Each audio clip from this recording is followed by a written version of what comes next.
El diablo bailando con una mujer en el 8 segundos. En los años 90, justo en un Viernes Santo y a pesar de que es un día de abstinencia para los católicos, uno de estos lugares donde los potosinos podían recrearse era el famoso antro 8 segundos, referencia al deporte de jineteo de reses en un rodeo. La gente se mostraba muy contenta y eufórica, no había razón por la que no pasar otra gran noche como se acostumbraba.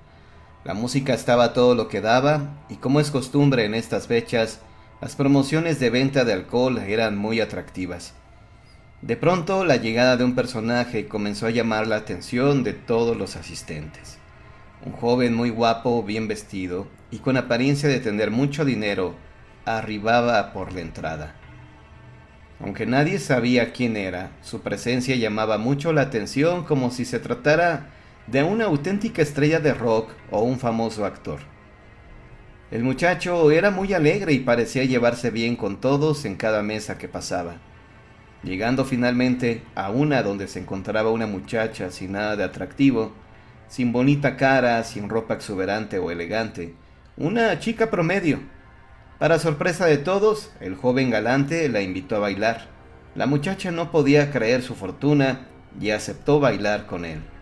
Se acercaron al centro de la pista y comenzaron a bailar música tejana. Al parecer el muchacho era un gran bailarín, pues sus pasos eran fluidos y desafiantes. La joven no parecía batallar para seguir el paso, a pesar de mostrarse algo torpe en la mesa. Parecía que estaba bajo algún embrujo que le permitía igualar la destreza de su pareja. Todo el mundo miraba a la pareja que era el centro de atención de aquella noche, pero de un momento a otro, un olor nauseabundo junto con una neblina comenzó a apoderarse del lugar, como el hedor del caño. Aún así la gente aún no estaba alarmada por tales hechos, y únicamente confundida, pero comenzaron a sentir que ya no podían mover sus cuerpos y darse cuenta que era algo que a todos les ocurría menos a la pareja. Todos entraron en terror cuando observaron que uno de los pies de aquel joven no tenía zapato y que no se trataba de un pie humano, sino de la pezuña de una cabra grande. La gente estaba completamente horrorizada, pero no se podían mover. Uno de ellos comenzó a rezar, por lo que la mayoría de la gente comenzó a seguirlo, hasta que finalmente un inmenso humo envolvió el lugar y aquel joven desapareció, dejando a la muchacha en el centro de la pista inconsciente y con quemaduras en las partes donde el galán le había tomado para bailar. Finalmente todos pudieron escapar del lugar, pero el olor a azufre se quedó impregnado por varios días. Lejos de perder clientela a aquel lugar, esta incrementó por gente que buscaba ver a aquel joven, que muchos le atribuyeron una aparición del propio diablo.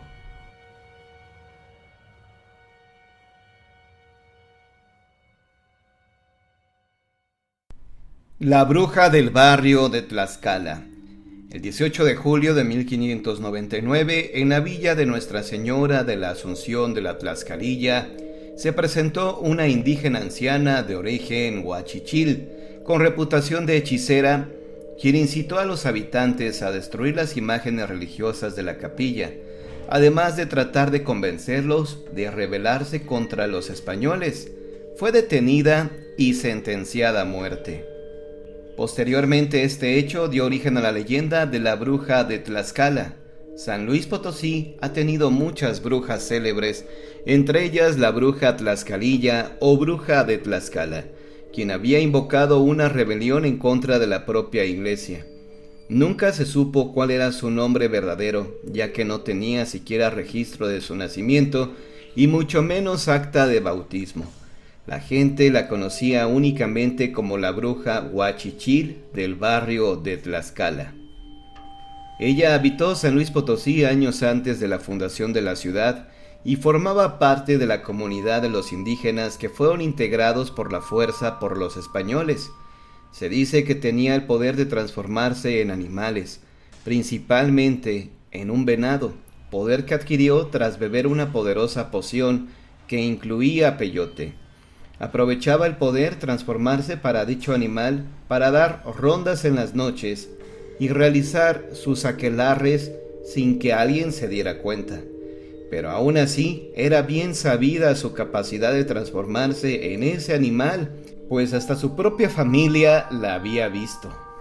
Llegaría el día 18 de julio de 1599, el cual sería un domingo, día en el que tradicionalmente se va a misa, pero cuando el templo de Tlaxcala hizo el llamado a la misa de las 12, no había acudido la gente del barrio, principalmente las personas de origen indígena. Al parecer las brujas tlaxcalilla habían invocado a una rebelión en contra de la iglesia, la cual convenció a la mayoría de los indígenas, quienes en primer momento se resistieron a atender el llamado a misa. Ese mismo día, una muchedumbre de rebeldes iría a la iglesia de Tlaxcala, pero en vez de rendir culto al dios cristiano, comenzaron a lanzar piedras contra este y saquearlo. Lo mismo hicieron en el barrio de Santiago, donde la bruja lograría convencer a los indígenas de ese lugar y oponerse a la iglesia. Sin embargo, su rebeldía ya había llegado a los oídos de las autoridades, en concreto de Gabriel Ortiz Fuenmayor, quien sería el encargado de la justicia de la región.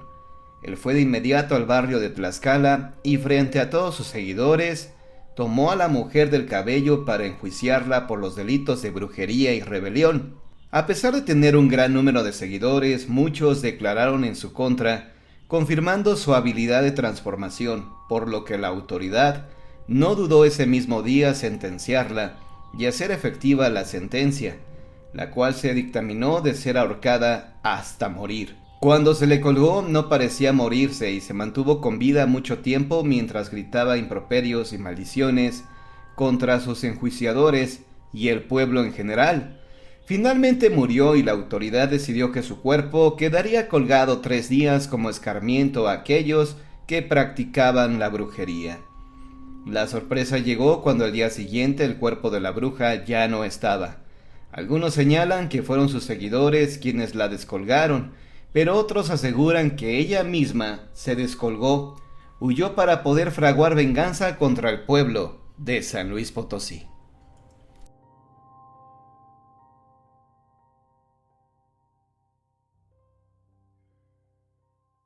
¿Cómo convertirse en bruja? Una anciana cuenta la manera en que logró convertirse en bruja y cómo adquirió los poderes con que cuentan estos seres. Nos centraremos en las brujas de Chiapas. Se dice que la mujer interesada en convertirse en bruja debe pactar con los dueños de las cuevas a donde deberá llevar una gallina viva de color negro. La mujer debe de ir sola a la cueva y una vez ahí, decapitará al animal de un golpe y enterrará su cabeza a una profundidad de 40 o 50 centímetros. Deberá tener mucho cuidado de que la cabeza quede bien cubierta, pues si alguien la llega a sacar con toda seguridad, la bruja perderá todo su poder. Esta actividad se debe realizar los miércoles por la mañana, o bien por la tarde. Continuando con el rito, la mujer aspirante a bruja deberá hincarse y pronunciar la siguiente oración. Señor dueño de las cuevas, concédeme la dicha de poder hacer el mal a los que me envidian o a los que son mis enemigos. Esta oración debe repetirse varias veces. La mujer, ahora bruja, confirmará que le ha sido conferido el poder cuando vea que es capaz de desprender su cabeza del resto de su cuerpo para poder ir a causar el mal a sus enemigos. Este mal casi siempre consiste en la muerte. Luego del conjuro, la mujer vuelve a su vida cotidiana, es decir, continúa viviendo como una persona normal, incluso ante su familia, a tal grado que nadie nota sus actos de brujería. Cuando la mujer quiera hacer el mal, deberá esperar a que llegue una noche en que la luna esté oculta durante varias horas. A la medianoche, su esposo, en caso de ser casada, caerá en un sueño profundo que no es el sueño normal, lo cual le impedirá darse cuenta de cómo a su esposa se le va desprendiendo la cabeza del cuerpo poco a poco, solo para ir a causar daño. Una vez que la cabeza se separa del cuerpo, va rodando a casa de la persona a quien la mujer quiere causar el mal. Busca un hueco por donde entrar y se dirige al lugar en donde haya fuego y cenizas para empezar a cenarse el carbón que haya. En caso de que su enemigo la vea, con la sola impresión morirá. Y si no la ve, de cualquier manera fallecerá, pues la bruja le ha llevado el viento malo. Sin embargo, la bruja no es inmortal y algo que le causaría un daño fatal es que se le enredara el cabello, que las indígenas suelen llevar largo, entre las ramas o las espinas, pues tratar de zafarse le llevaría tanto tiempo que el sol comenzaría a salir y ella no soportaría la luz del día. A veces los esposos o familiares de las brujas empiezan a sospechar cuando ven en las mañanas que las mujeres tienen entre sus dientes restos de carbón. Cuando ellos sospechan esto, corren a pedir consejo a los hombres más sabios del pueblo o a los curanderos para que les digan cómo acabar con la bruja. Como es de esperarse, los brujos siempre tienen el remedio contra estos seres maléficos.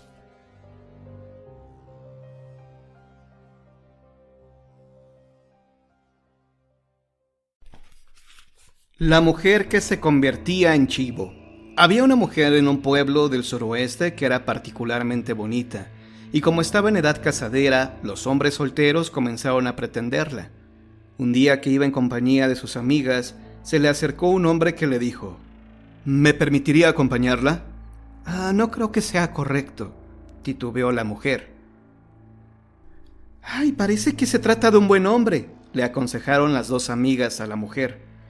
El hombre, ante la indecisión de la mujer, agregó: Le aseguro que no tengo malas intenciones. Al contrario, me gustaría que me permitiera tratarla más. Claro, si usted está de acuerdo. Después de ese día, el hombre comenzó a frecuentar la casa de la mujer que tanta admiración y cariño había despertado en él. Las cosas marchaban muy bien, y un buen día le dijo: Tú sabes que soy campesino, pero muy trabajador. Tengo mi jacalito y un pequeño terreno para sembrar. Además, me parece que nos conocemos lo suficiente como para pedirte que seas mi esposa.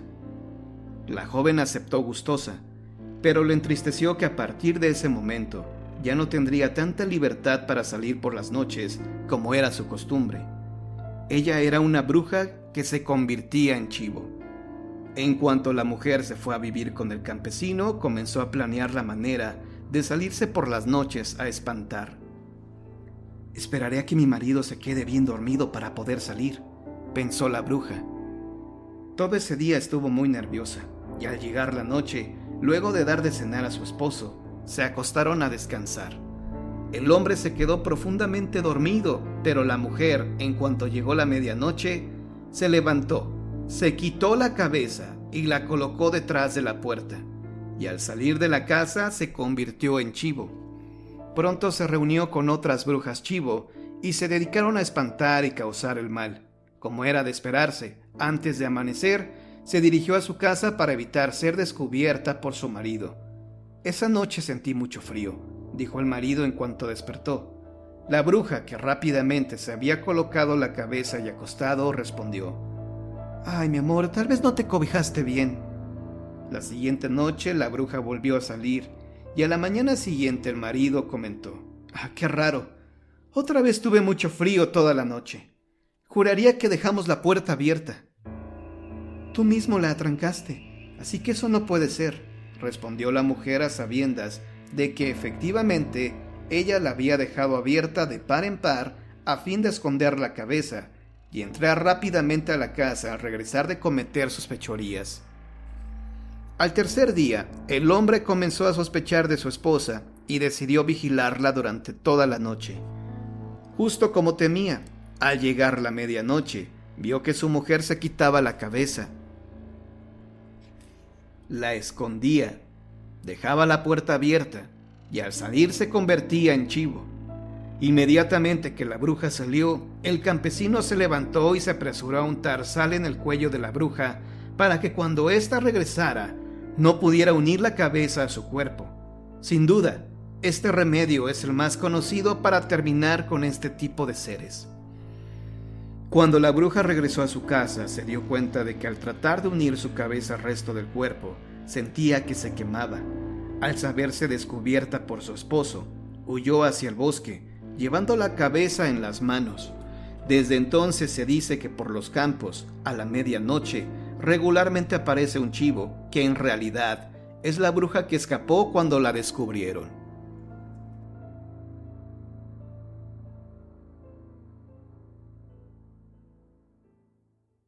Risas en la casa.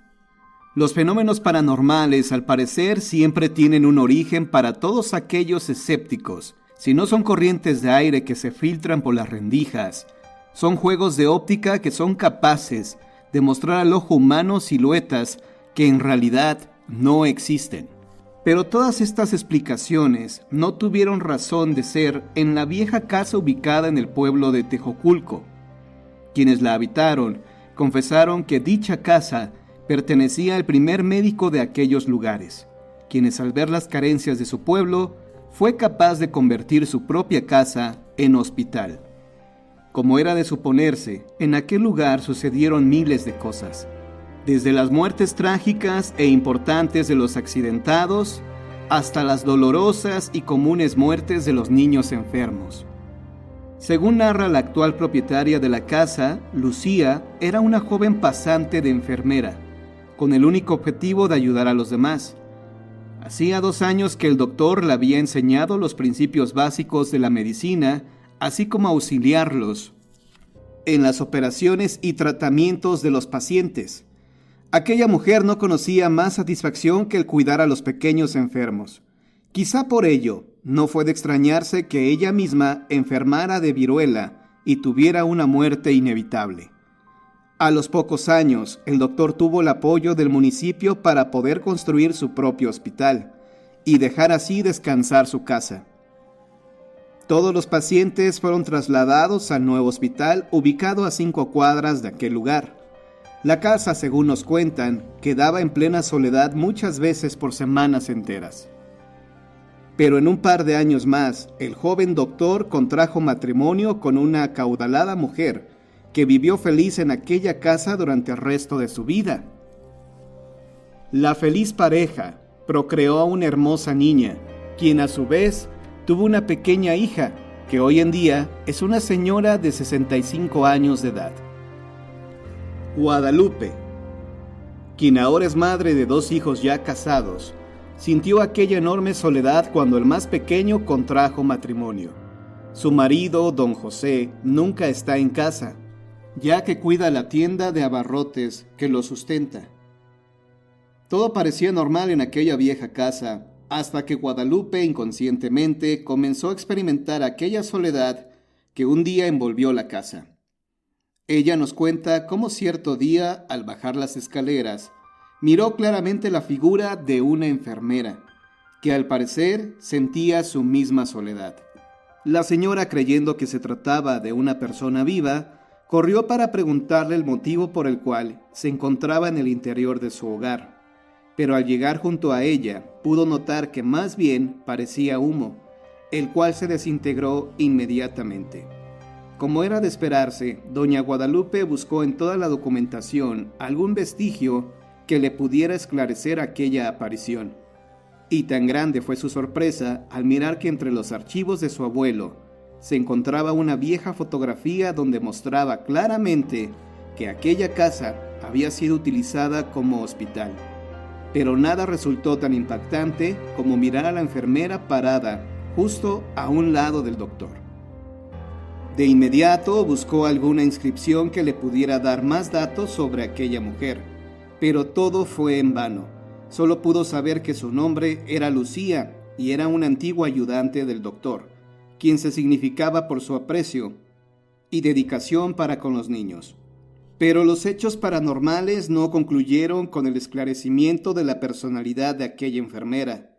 Por el contrario, don José, al notar muy extrañada a Guadalupe, se dio a la tarea de contratar a una enfermera para que no solo la cuidara, sino que también le hiciera compañía. Se trataba de la señora Mari, de 45 años de edad, quien jamás en su vida había experimentado hechos como los que le acontecerían en aquella vieja casa. Ella nos narra cómo claramente escuchó las risas de unos pequeños al caminar por el pasillo superior de la casa. Inmediatamente pudo percibir el sonido de unos pasos que provenían de la planta baja. Creyendo que un grupo de pequeños se había metido en la casa para buscar su pelota, hecho que se había suscitado, decidió iniciar una ronda en plena oscuridad para encontrar al culpable de aquellos desmanes.